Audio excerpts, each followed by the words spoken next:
Hello, my name is Dr. Dewan S. Raja.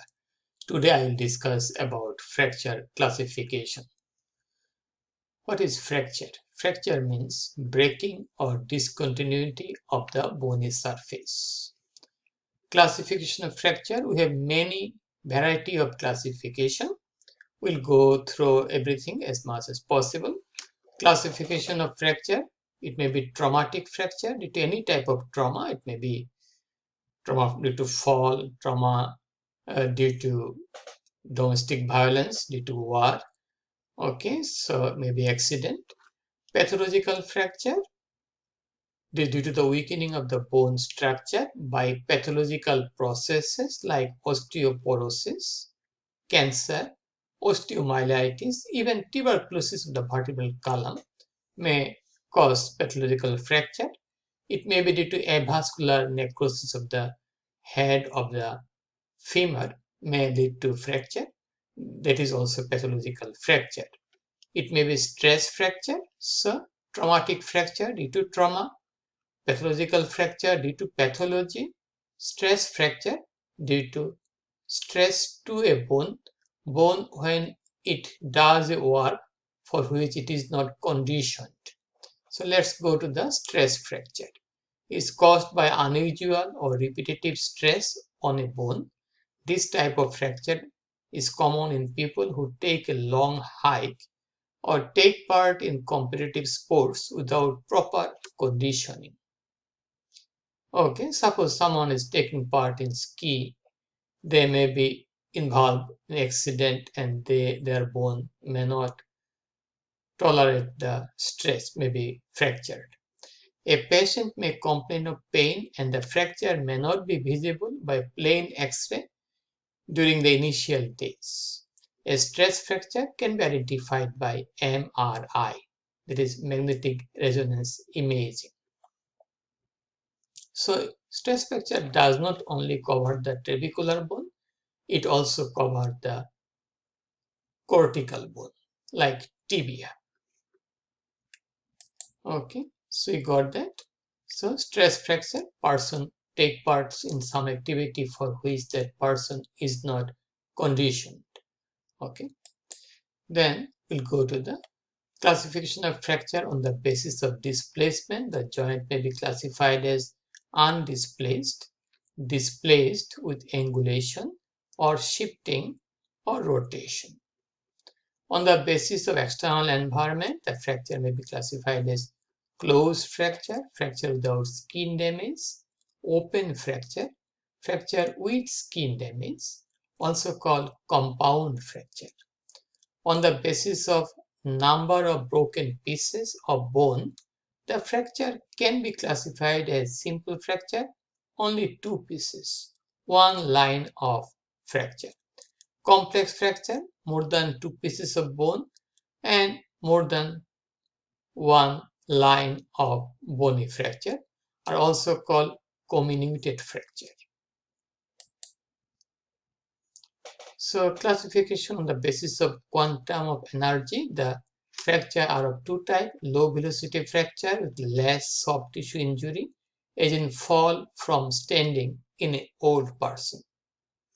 High velocity fracture with massive soft tissue injury, as in fall from a high altitude. Okay, so it is a fall from a high altitude. Okay, so that may lead to high velocity fracture. High altitude means that person is falling from a 9th floor of a building to the street. That is a high velocity fracture.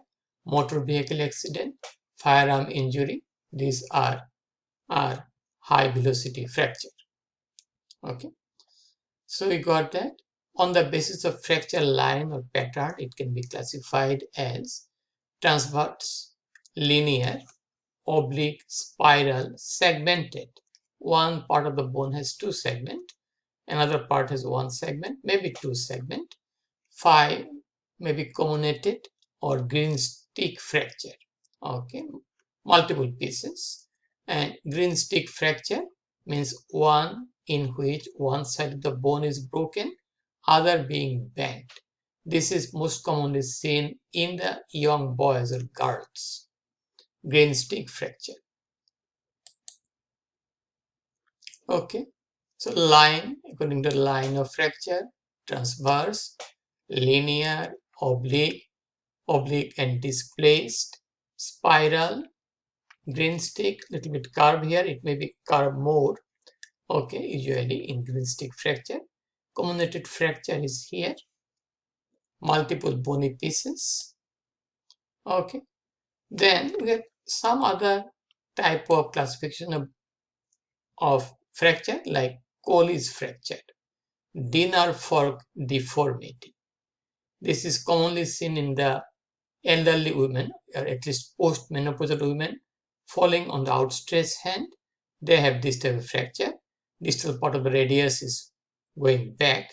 Okay, so this is called dinner fork deformity fracture, Colle's fracture, seen in the post-menopausal women who fall on the outstretched hand. This is Monteggia's fracture, fracture of the elbow and displacement of the radius.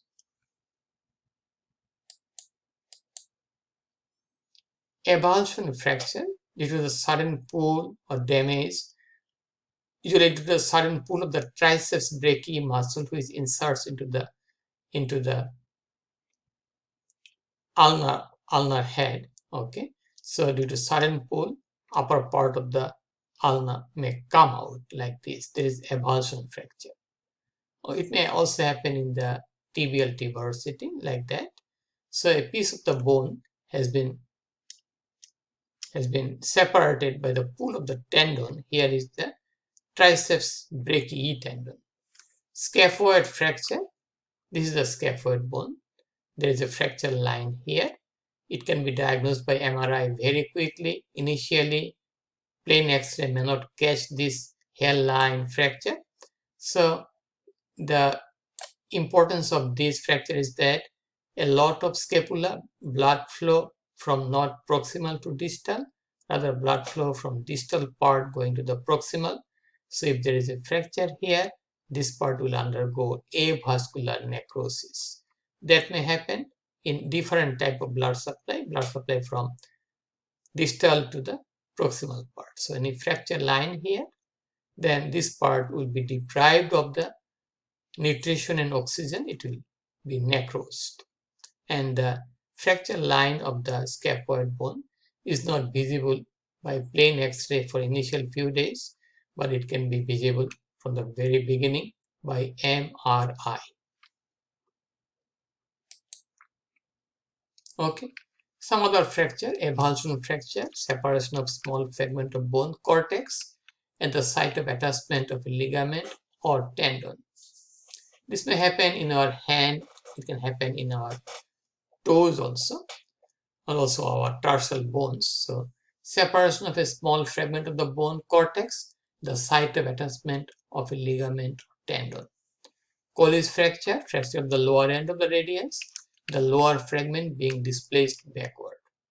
Hangman fracture, fracture through the pedicle of the axis with or without subluxation of the second or third cervical vertebra.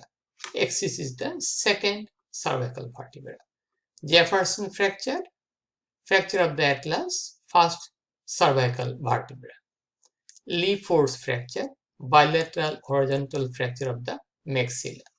Monteggia's fracture, one in the proximal half of the shaft of the ulna, displacement of the head of the radius. You have seen the image. So Colle's fracture, what is the opposite to Colle's fracture? That is the Smith fracture. In that condition, lower on the radius does not go backward, rather it goes forward. Okay, there is Smith fracture. Okay, that is just other that of the Colle's fracture, especially in the movement of the radius, the distal part of the fractured radius. And that's all about the classification of the joint classification. There are many classifications. We have to pick up as much as we can. And that's all again. So please share the information with your friends. Any question, please feel free to ask me. Please support my channel. Please subscribe me. Have a nice, wonderful, and blessed day. Bye now.